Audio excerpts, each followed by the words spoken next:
Hello students, welcome you to my channel. हाँ प्यारे बच्चों, आज हम लोग बात करने वाले हैं नवोदय एंट्रेंस एग्जाम में जो आपका लास्ट चैप्टर है घन, घनाभ और इसके बाद है वर्ग और आयत। उससे संबंधित क्वेश्चन हर साल आपके पेपर में पूछे जाते हैं, तो मैं उस चैप्टर से संबंधित मैं दो क्वेश्चन लिखा हूं जो बहुत ही इंपॉर्टेंट है। इस तरह से क्वेश्चन पेपर में आ सकते हैं, ठीक है ना। तो इस क्वेश्चन को कैसे सॉल्व करना है, ये कह रहा है एक घन का आयतन 729 सेंटीमीटर क्यूब है, तो इसकी एक भुजा बताना है। एक भुजा बताना है ना। तो मुझे पहले बताइए घन जो होता है वो कैसे होता है और घन की खासियत क्या होती है। सबसे पहले हम बात करते हैं घन में लंबाई, चौड़ाई, ऊंचाई सब क्या होते हैं बाबू, बराबर होते हैं। सब क्या होते हैं, बराबर होते हैं। उसमें 6 पृष्ठ होते हैं। कितने पृष्ठ होते हैं, और 6 पृष्ठ होते हैं। और प्रत्येक जो पृष्ठ होते हैं वर्गाकार होते हैं। किस आकार का होते हैं, वर्गाकार होते हैं। तो हम क्या करते हैं, पहले घन बना करके आपको दिखा देते हैं। ये एक वर्ग मैंने लिया और इस तरह से एक वर्ग मैंने लिया और इसके शीर्ष को मैंने यहां से ऐड कर दिया, जोड़ दिया। देखो ये क्या बन गया, एक घन बन गया। घन बन गया ना बाबू। अब वैसे घन का आयतन जो होता है, वैसे आयतन लंबाई गुणे चौड़ाई होता है ना। लेकिन इसमें लंबाई, चौड़ाई, ऊंचाई सब क्या होते हैं, इक्वल होते हैं। इसलिए हम डायरेक्ट लिखते हैं बाबू घन का आयतन। घन का आयतन क्या होता है, भुजा क्यूब। क्या होता है बाबू, भुजा क्यूब होता है ना। अब देखिएगा घन का आयतन हमको दे दिया है। घन का आयतन इस बार हमको दे दिया है, कितना दिया है, 729 सेंटीमीटर क्यूब है ना बाबू। ये आयतन का मात्रक है बाबू, ठीक है। तो ये आयतन कितना दिया है, 729।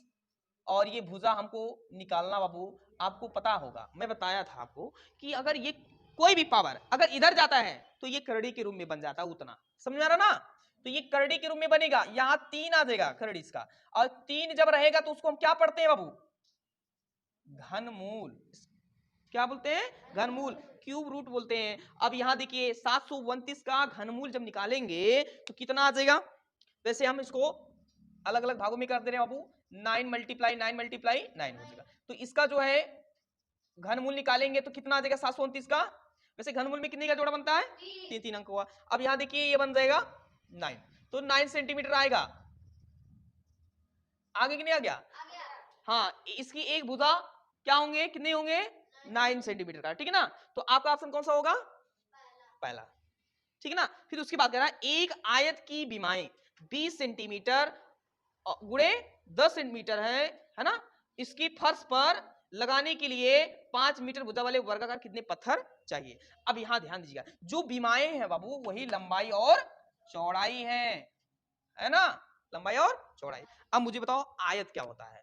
आयत इस आकृति का होता है जिसमें आमने सामने की भुजा क्या होती है, बराबर होती है। आमने सामने की भुजा क्या होती है, बराबर होती है। ये भुजा इस भुजा के बराबर होगा, इस भुजा इस भुजा के बराबर होगा। ये हमारा लंबाई हो जाएगा, ये हमारा चौड़ाई हो जाएगा, ठीक है ना। ये हमारा लंबाई हो जाएगा, ये हमारा चौड़ाई हो जाएगा। अब जरा देखिएगा, कह रहा आयत की विमाएं, विमाएं मतलब लंबाई चौड़ाई उसकी, ठीक है ना। 20 मीटर और 10 मीटर है, समझ में आ रहा ना। तो लंबाई सबसे ज्यादा होता है तो ये हमारा 20 मीटर हो जाएगा, और चौड़ाई कितना हो जाएगा, 10 मीटर है ना। तो उसकी फर्श पर लगाने के लिए 5 मीटर भुजा वाले वर्गाकार कितने पत्थर चाहिए। तो जैसे ये हमारा एक बोर्ड है बाबू, इस बोर्ड में ये आयताकार है, ये हमारा बोर्ड किस आकार का है, आयताकार है। और इसी बोर्ड में 5 मीटर भुजा वाला, ठीक है ना, वर्गाकार पत्थर लगाना है। क्या लगाना है, पत्थर लगाना है। मैं आपको दिखा दे रहा हूं। ये मान लेते हैं हमारा ये बोर्ड है ना। इसकी लंबाई 20 मीटर है, इसकी चौड़ाई 10 मीटर है, और इसमें हमको वर्गाकार पत्थर लगाना है। कितने टाइल इसमें बैठेंगे, कितने पत्थर बैठेंगे। और एक जो है वर्ग का जो है भुजा है वो 5 मीटर का है। कितना बाबू, 5 मीटर का ना। अब जरा मुझे बताइएगा 5 मीटर का एक वर्ग का है, तो पूरे आयत के क्षेत्रफल में उससे छोटे वाले जो वर्गाकार पत्थर है उसी के क्षेत्रफल से क्या कर दीजिए, भाग दे दीजिए पूरे आयत के क्षेत्रफल में, है ना। उस छोटे वाले पत्थर है ना, उसी से आप भाग दे दीजिए। जैसे हमको पहले अब निकालना पड़ेगा कि आयत का क्षेत्रफल क्या होता है। तो आयत का विमाएं दिया, लंबाई गुणे चौड़ाई, तो आयत का क्षेत्रफल निकाल लीजिए। आयत का क्षेत्रफल, तो आयत का क्षेत्रफल क्या होता है, लंबाई गुणे चौड़ाई। तो लंबाई यही ना 20, रख दीजिए। कितना जगह, 200 मीटर स्क्वायर आ जाएगा, क्यों क्षेत्रफल का मात्रक मीटर स्क्वायर होता है ना। अब 200 मीटर स्क्वायर आ गया। अब देखिएगा इसी आयताकार भाग में हमको पत्थर लगाने हैं और वो पत्थर किस आकृति का है, वर्गाकार। इसका मतलब वर्ग का क्षेत्रफल, और उसकी एक भुजा दिया हुआ है, तो वर्ग का क्षेत्रफल, तो वर्ग का क्षेत्रफल, तो वर्ग का जो क्षेत्रफल का फार्मूला क्या होता है बाबू, भुजा स्क्वायर होता है। क्या होता है, भुजा स्क्वायर होता है। क्या होता है, भुजा स्क्वायर। और वर्ग का क्षेत्रफल, और वर्ग का एक भुजा दिया हुआ है, कितना दिया है, 5 दिया है, तो यहाँ 5 रख दीजिए ना, क्या दिक्कत है, इस पे स्क्वायरिंग कर दीजिए। कितना आ जाएगा, 5 का स्क्वायर करेंगे 25, और ये मीटर में ना बाबू, तो ये मीटर स्क्वायर कर दीजिए। किसी को दिक्कत। अब हमको पता लगाना है कि इस पूरे आयताकार भाग में कितने वर्गाकार पत्थर लगेंगे। तो आयताकार वाले क्षेत्रफल में पत्थर वाले क्षेत्रफल से क्या कर देंगे, भाग दे देंगे। ठीक है ना बाबू, तो ये हमारा आंसर आ जाएगा। तो ये हमको पत्थरों की संख्या पता लगाना है, तो पत्थरों की संख्या जो हो जाएगा, पत्थरों की संख्या, तो पत्थरों की संख्या जो होगा पता लगाने के लिए आयत का क्षेत्रफल में आप उस वर्ग के क्षेत्रफल से भाग दे दीजिए। ठीक है ना, तो आयत का क्षेत्रफल बटे कितना हो जाएगा, वर्ग का क्षेत्रफल, है ना बाबू।